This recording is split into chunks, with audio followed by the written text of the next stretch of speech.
Here's a little garden tip. From our garden to yours.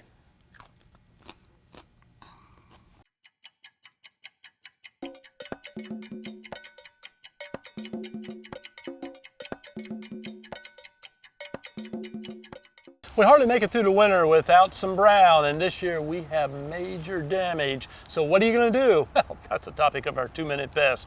Celeste and I have been out gathering.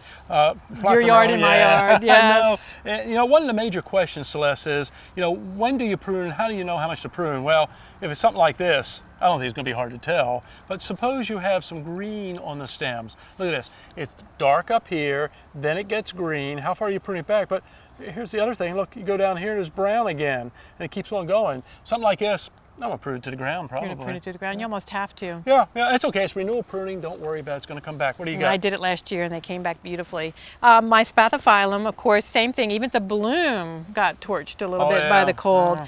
And this happened last year, and you know, by the end of the year, I cut some of it, but they all recovered and looked great. Now they're, of course, damaged again this year. I think the plants are getting used to it. What do you think? Probably. I'm getting used to it too. And the other thing is, you know, how soon do you do that pruning?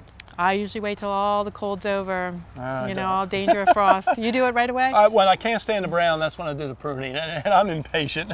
But look at this one here. This is off of my fern, and look at that. This is the fertile frond, by the way. It's the one with little brown portions up here.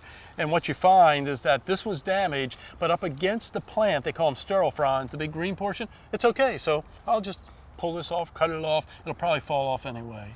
Some plants, you know, some of them are the plants you choose to plant in your yard. You know, they're just going to be expected, like ginger. Yeah. You can expect it to die back to the ground. And don't plant too many of them. That's the secret to it. That's right, that's right. And these I do probably clean pretty quickly, clean up and take them to the ground. Might as well. I mean, this tissue is totally dead. I guess if you want to get technical, you can take your fingernail and scratch it like I'm doing there. But when it's brown like that, kind of gray, it's all dead. Unlike you, Celeste, when I can't stand the brown, I'm going to do the pruning. You can do it too.